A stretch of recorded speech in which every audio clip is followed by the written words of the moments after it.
भाई आज ऑमलेट नहीं बनाऊंगा, आज तेल का ऑमलेट बनाऊंगा। कभी कभी आप जिंदगी में कुछ ऐसा एक्सपीरियंस करते हो जहां आपकी फीलिंग्स कुछ ऐसी होती हैं कि इससे बेहतर क्या ही हो सकता है या इससे बेहतर और क्या ही होगा। कुछ ऐसे मोमेंट्स जिसको देखकर आप कहो It was perfect. Perfect. Everything, down to the last minute details. और ऐसा ही एक मोमेंट था मार्वल्स एवेंजर एंड गेम में, जहां Tony Stark played by Robert Downey Junior अपने आप को सैक्रिफाइस करते हैं इस दुनिया को बचाने के लिए। पीक थिएट्रिक्स थे वो, जहां सारे मार्वल फैंस को लगा कि नथिंग कैन टॉप दिस। वहीं इस साल के सैन डिएगो कॉमिक कॉन में मार्वल ने प्रोबेबली इन्फिनिटी सागा के बाद का सबसे बड़ा बॉम्बशेल ऑडियंस के मुंह पे फेंक कर मारा है कि Robert Downey Junior, our beloved Iron Man, is going to play doctor Doom.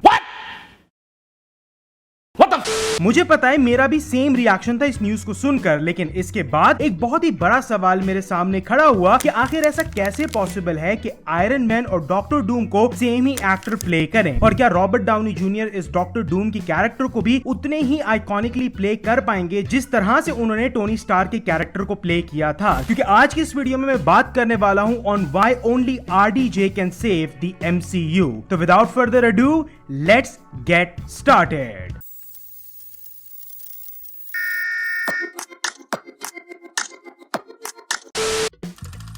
अब San Diego comic con was nothing short of legendary, जहां इस पूरे इवेंट में दो मेन हाइलाइट्स थी। पहली तो ये कि अपने आइकॉनिक रूसो ब्रदर्स आने वाली दोनों एवेंजर्स मूवी को डायरेक्ट करने वाले हैं, लेकिन उसके बाद मार्वल ने अपने आर्सेनल से सबसे बड़ा जॉ ड्रॉपिंग रेवलेशन किया, क्योंकि एक perfect send off as Iron Man in Avengers Endgame के बाद सबको लगा था कि रॉबर्ट डाउनी जूनियर ने अपने सुपर हीरो सूट को त्याग दिया है। लेकिन मार्वल के कुछ अलग ही इरादे थे, क्योंकि RDJ हमें अब मार्वल में एक नए रूप में नजर आएंगे एस विक्टर वॉन डूम। जहां मार्वल ने अपनी एवेंजर्स मूवी का टाइटल चेंज कर दिया है एस एवेंजर्स डूम्सडे। अब सबको पता है कि इस मूवी का टाइटल पहले एवेंजर्स कैंग डायनेस्टी था, लेकिन एक रियल लाइफ कैनन इवेंट के चलते हुए जॉनथन मेजर्स भैया ने अपनी GF क्या थपेड़ दी। यहाँ तो मार्वल ने पूरा मल्टीवर्स सागा ही बदल लिया, और अब इस मल्टीवर्सल सागा के big daddy Thanos Kang the conqueror नहीं बल्कि डॉक्टर डूम होने वाले हैं। और इस डॉक्टर डूम को तुम बिल्कुल हल्के में ना लेना, क्योंकि comic book nerds know really well that Doctor Doom is one of the most formidable villains in Marvel comic book. और ये मूव सिर्फ शॉक वैल्यू के लिए नहीं है, क्योंकि ये मार्वल की तरफ से एक सोचा समझा स्ट्रेटेजिक मूव है। हम सबको पता है कि इन्फिनिटी सागा के एंड के बाद मार्वल एक स्टेडी डाउनफॉल पर था, जहां सबको लगा कि इस सुपर हीरो जॉनर का जादू अब फीका पड़ चुका है। लेकिन विद RDJ's इंट्रोडक्शन इस डॉक्टर डूम ने उस स्पार्क को दोबारा से रीइग्नाइट कर दिया है, और उसी के साथ साथ स्टीवन मैकफेली और क्रिस्टोफर मार्कस दोनों वापस आ रहे हैं to write Avengers Doomsday and Avengers Secret War. और ये सब देखकर एक बात तो कंफर्म है कि Marvel is setting a stage for a monumental comeback.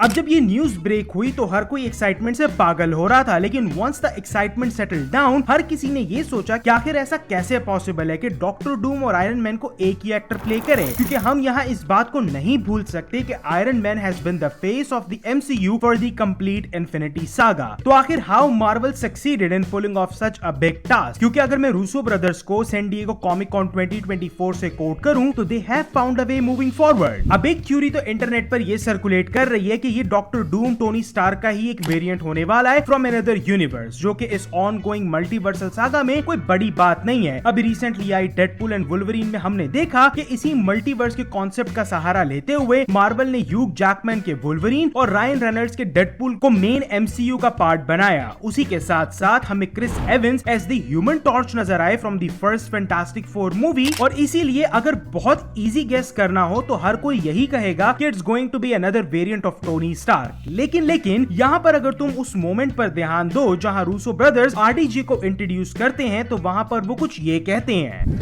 We give you the one person who could play Victor Von Doom.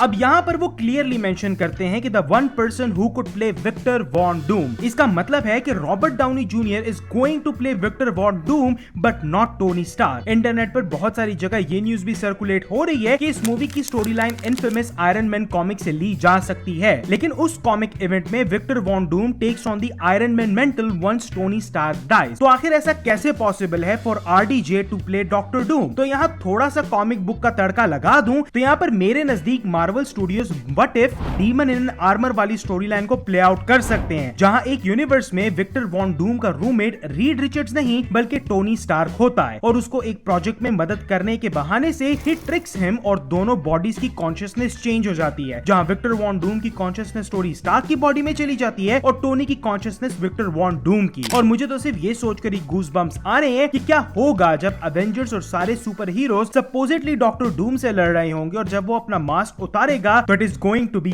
RDJ which they remember as Tony Stark, क्योंकि इसी सैन डिएगो में हमें यह भी बताया गया है कि fantastic four the first steps movie का मेन विलन गैलेक्टस होने वाला है एंड डॉक्टर डूम का और फैंटास्टिक फोर का कॉमिक्स में काफी करीबी नाता रहा है। और अगर इनसाइडर न्यूज की मानी जाए तो यही वो मूवी होगी जिसमें हमें RDJ के डॉक्टर डूम से पहली बार इंट्रोड्यूस करवाया जाएगा। अब मार्वल इस डॉक्टर डूम के वर्जन को कैसे प्ले ऑफ करेगा ये देखना इंटरेस्टिंग रहेगा, क्योंकि according to the Russo brothers this is the biggest story ever told by the Marvel studio.